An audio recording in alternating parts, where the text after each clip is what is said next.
నమస్తే. శ్రీ గురుభ్యో నమః. శ్రీమాత్రే నమః. అందరికీ నమస్కారం. మారుతున్నటువంటి గ్రహాలతో పాటు కొన్నిసార్లు గ్రహాలు తిరుగుతూ వెనక్కి తిరగడం ఇలాంటివన్నీ కూడా మనం వింటూ ఉంటాం. దీన్నే వక్రగతి అంటూ ఉంటాం. ఇలాంటి పరిస్థితి ఉన్నప్పుడు మనకుండేటువంటి ఫలితాలు ఎలా ఉంటాయి? గోచార రీత్యా తిరుగుతున్నటువంటి గ్రహాల్లో ముఖ్యంగా కొన్ని ప్రత్యేకమైనటువంటి గ్రహాలు ఉంటాయి. చెప్పాలంటే శని, గురువు, ఈ గ్రహాల యొక్క దృష్టి కానీ, కదలిక కానీ, వక్రగతి కానీ ఇవన్నీ కూడా మన జీవితాల మీద ప్రభావాన్ని ఎక్కువగా చూపెడతాయి అంటారు. మరి అలాంటి గ్రహమైనటువంటి శని గ్రహం ఈ జూన్ 30వ తారీఖు నుండి రాబోయే అంటే జూన్ 30, 2024 నుండి నవంబర్ 15 వరకు వక్రగతిలోకి రాబోతుంది.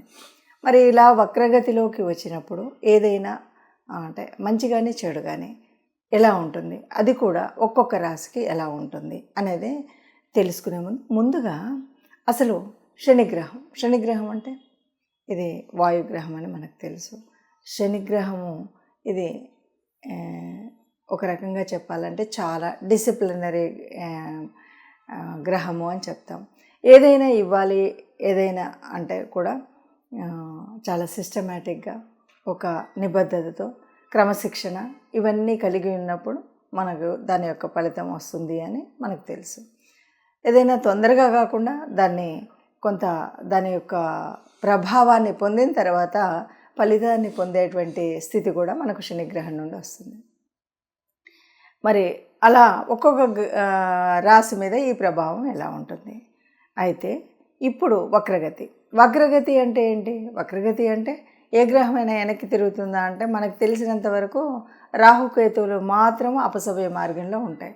కానీ కొన్నిసార్లు గ్రహాలు మరి వాటి యొక్క వేగాన్ని అలా తిరుగుతూ ఉన్నప్పుడు భూమికి దగ్గరగా వచ్చినప్పుడు అవి వెనక్కి తిరుగుతున్నట్టుగా కనిపించేటువంటి భ్రమపడేటువంటి స్థితి ఒకటి ఉంటుంది. అది దగ్గరగా ఉన్నప్పుడు దాన్ని వక్రగతి అంటాం. అయితే ఈ వక్రగతిలో తిరిగినప్పుడు ఎలా ఉంటుంది? అయితే మరి జన్మజాతకంలోనే వక్రగతి ఉందా, లేదు అలా ఉన్నప్పుడు శని వక్రగతి ఉందా, ఎలా ఉంది ఏంటి అన్నది ఈ ప్రభావాలు చూసేటప్పుడు తెలుస్తుంది. ఒక్కొక్క రాశికి ఒక్కొక్క రకంగా ఉంటుంది. ఎందుకంటే ఇప్పుడు శని ఎక్కడ వక్రగతి పొందబోతుంది అంటే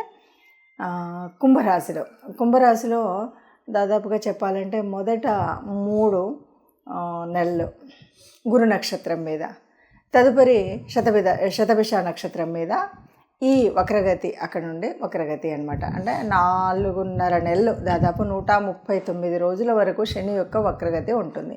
ఈ 139 రోజుల వక్రగతి వల్ల మనకు ఎలాంటి ప్రభావం చూపడుతుంది అన్నది ఒక్కొక్క రాశి వారికి ఎలా ఉంటుంది, దీనివల్ల అంటే ఈ వక్రగతి వల్ల పొందేటువంటి ప్రభావాన్ని మంచిగానే చెడుగానే దాన్ని తీసుకోవడం కోసం ఏదైనా పరిహారాలు ఉంటాయా? మరి మనం ఈ 5 నెలల కాలంలో ఏం చేయాలి, ఎలా చేయాలి, దాని యొక్క పూర్తి ఫలితాన్ని పొందాలి అంటే ఏం చేయాలి? అసలు ఈ వక్రగతి మూలంగా ఎందుకు మనకి వక్రగతి వల్ల నిజంగా లాభం జరుగుతుందా అంటే చాలా వరకు మనకు శనిగ్రహం గురించి చెప్పేటువంటిది ఏంటి అంటే ఎవరైనా సరే అంటే లాభము అనేటువంటిది అంటే శని యొక్క మనకు ఇంతకు ముందు ఉన్నటువంటి కాలంలో ఏదైనా ఇవ్వాల్సినటువంటి మంచి ఇవ్వకపోయినా, దాన్ని పొందవలసినటువంటి ఫలితాన్ని పొందకపోయినా మళ్ళీ శనిశ్చరుడు వక్రగతిలో మనకు ఇవ్వాల్సిన ఫలితాన్ని ఇవ్వడం కోసం వస్తారు అన్నది చెప్తూ ఉంటారు. మరి అలాంటి సమయం కాబట్టి ఒక్కొక్క రాశి వారికి ఫలితాలు ఎలా ఉంటాయో చూద్దాం.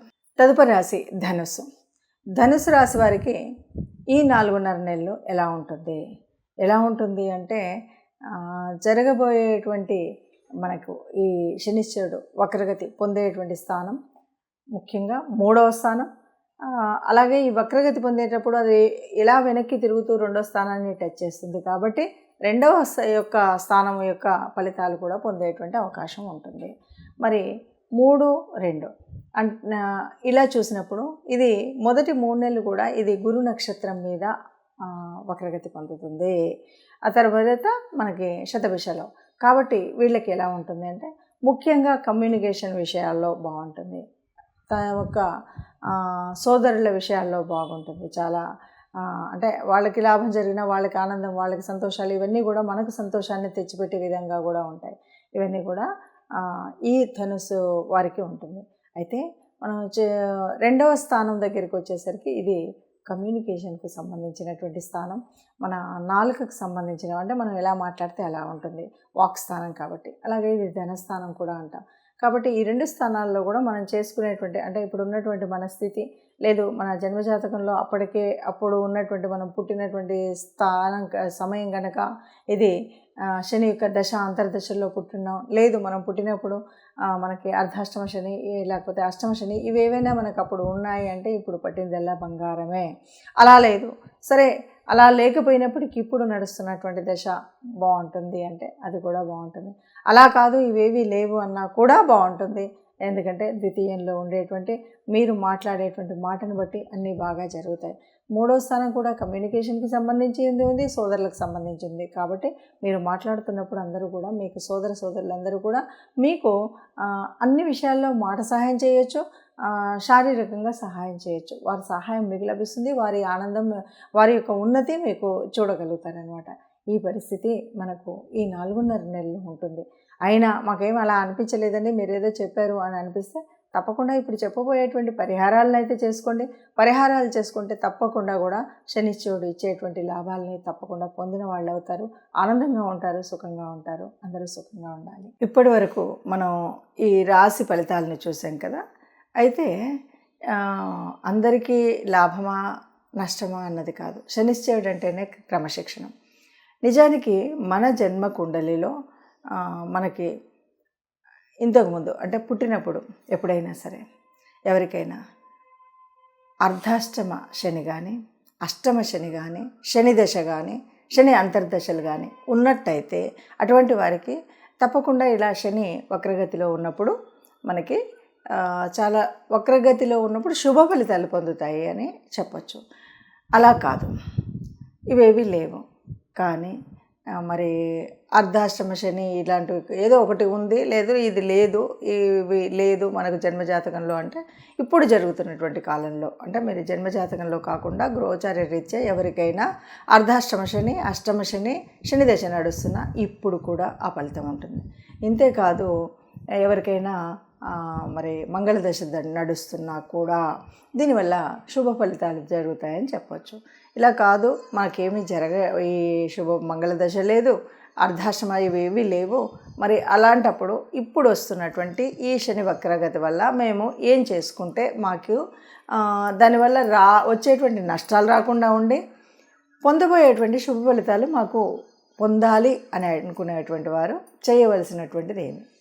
ముఖ్యంగా శనివారం రోజు ఎవరైనా సరే ఈ శని వక్రగతిలో దాని ఫలితాలు పొందాలి అంటే శనివారం రోజు ముఖ్యంగా మనం శనివార వ్రతం, అంటే శనివారం రోజు ప్రత్యేకించి ఏ రకమైనటువంటి మధ్య మాంసాదులు ఉంటాయి కదా, వీటిని కూడా స్వీకరించకుండా ఉండడం, శనివారం రోజు వీలైనంత వరకు ఏకభుక్తం తీసుకోవడం, దీనితో పాటు మీకు వీలైతే అంటే నవగ్రహ మండపానికి వెళ్ళడం, లేదు ఇంట్లోనే శని గ్రహ స్తోత్రాన్ని చదువుకోవడం, ఇలా కాదు అంటే కనీసం ఏదో ఒక రోజు వారంలో ఒక రోజు చొప్పున ఇంట్లోనైనా బయటైనా దేవాలయంలో అయినా శివాభిషేకం చేయించడం. ఇవి కాకుండా వీలైనంత వరకు, ఎందుకంటే శనీశ్వరుడు ఆనందపడేది ఎక్కడ అంటే ఎవరైనా సరే బాగా కర్మచారులు ఉంటే వారికి ఏదైనా మీకు వీలైనట్టుగా కాసింత అన్నదానం చేయడమో, అన్నం పెట్టడం, లేదు అంటే ఏదైనా వస్త్రదానం చేయడం, ఇలాంటివి చేయడం అనేటువంటిది మనం చేయాలి. అలా కాదు ఎవరైనా అంగవైకల్యంతో ఉన్నటువంటి వారికి కూడా మనం సహాయం చేయడం, వృద్ధులు, ముఖ్యంగా వృద్ధుల సేవ, మన ఇంట్లో వాళ్ళవనివ్వండి బయట వాళ్ళవనండి, ఎవరైనా వృద్ధులు ఉన్నట్టయితే వారి యొక్క సేవ, ఇలాంటివి మనం చేసినట్టయితే శనిశ్చరుడు మన మీద కరుణ పొందుతాడు, మనకి దయ చూపెడతాడు. ఇది మనకు పాజిటివ్గా ఉంటుంది. అందువల్ల దీనితో పాటు ముఖ్యంగా ఎవరైనా సరే విష్ణువుకు సంబంధించినటువంటి స్తోత్రాల్ని చదువుకోవడం అనేటువంటిది చేసినట్టయితే మనకు తప్పనిసరిగా పాజిటివ్ ఈ వక్రగతి ఉన్నటువంటి 4.5 నెలల కాలంలో చాలా పాజిటివ్గా మన యొక్క స్థితిగతులు ఉంటాయి అని చెప్పచ్చు. నమస్తే. అందరూ సుఖంగా ఉండాలని, అందులో మనం ఉండాలని కోరుకుంటూ శుభం భూయాత్.